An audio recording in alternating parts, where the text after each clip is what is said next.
বেশিরভাগ সময় দেখা গেছে যে আমি সঙ্গীত শিল্পীদেরকে মুমূর্ষু অবস্থায় কিংবা খুব একটা স্বাভাবিকভাবে মানে করতে দেখি না। তারা হয়তো বা তাদের প্রফেশনের পাশাপাশি আরো অন্য কোনো প্রফেশন আছে যেটা আমরা জানি না। গানের পাশাপাশি আমার অন্য প্রফেশন, বিজনেস, এগুলো আসলে আমার মনে হয় যে করাটা খুব দরকার। আমারও একটা সময় গেছে যেমন 12, 13, 14, 15 এই সময়টাতে আমার প্রচুর হিট গান গেছে। আমি অতি ছোটবেলায় এই জায়গাটাতে পা দিয়ে ফেলেছিলাম।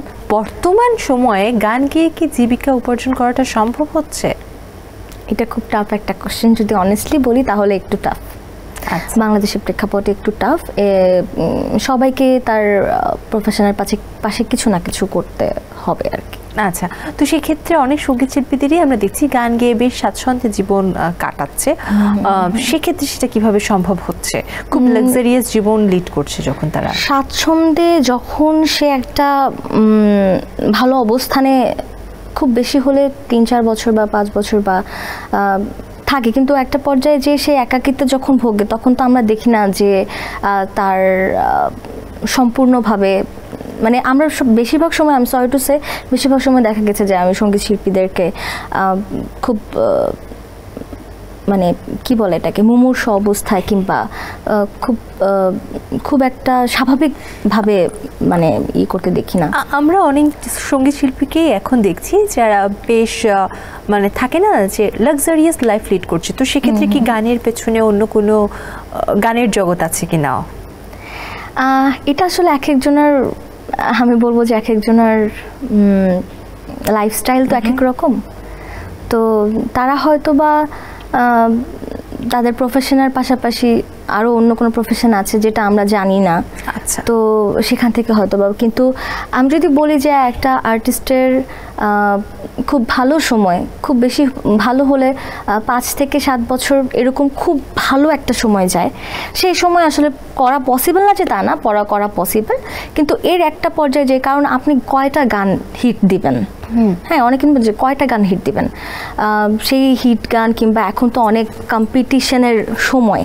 তো আমার মনে হয় যে আমি বেসিক্যালি পার্সোনালি এটা ফিল করি যে গানের পাশাপাশি আমার অন্য প্রফেশন, বিজনেস, এগুলো আসলে আমার মনে হয় যে করাটা খুব দরকার। তার মানে কি আপনি বলছিলেন যে কয়টা গান হিট দিবে 5 থেকে 7 বছর, আপনার গোল্ডেন সেই টাইমটা কি তাহলে চলে গেছে এবং আপনি কি করছেন তাহলে গানের পাশে? এটার মানে হচ্ছে যে ভালো মতো এই যে একটা লাক্সারিয়াস লাইফ লিড করা। আমি শুধু লাক্সারিয়াস তখনই বলতে চাই যখন আমার একটা সময় থাকে যখন বেশ কিছু গান একসাথে হিট চলে আসে। আমি অনেকের নাম এখানে আমি বলতে চাই না, কিন্তু অনেকেই জানে, দর্শকরাও জানে যে গানের হিট করার ব্যাপারটা, এটা 1 বছর 2 বছর পরে গ্যাপ যায়, তারপরে আবার আসে, তখন হয়তো সেই শিল্পীর আরেকটা মানে স্বর্ণালী যুগের সৃষ্টি হয়। যেমন আমরা যদি বলি যে বালাম ভাইয়ের একটা পিরিয়ড গেছে, কিন্তু অনেক ভালো একটা পিরিয়ড গেছে, এরপরে বালাম ভাইয়ের কিন্তু অনেকগুলো কাজ নেই বা করলেও হয়তো আমরা জানি না। আমারও একটা সময় গেছে যেমন 12, 13, 14, 15 এই সময়টাতে আমার প্রচুর হিট গান গেছে, কিন্তু এই সময়টা তারপরে একটা সময় দেখা গেছে যে হয়তো আমি পড়াশোনার দিকে মনোযোগটা বেশি দিয়ে ফেলেছি, যার জন্য আমার মানে প্রফেশনাল যে জায়গাটা সেগুলো কিন্তু মানে সুযোগগুলো বন্ধ হয়ে গেছে। এক্স্যাক্টলি। তো সেখানে আমি কিভাবে লাক্সারিয়াস লাইফ লিড করব, আমার এটা মাথায় আসে না, তখন আমাকে অনেক কষ্ট করতে হয়েছে।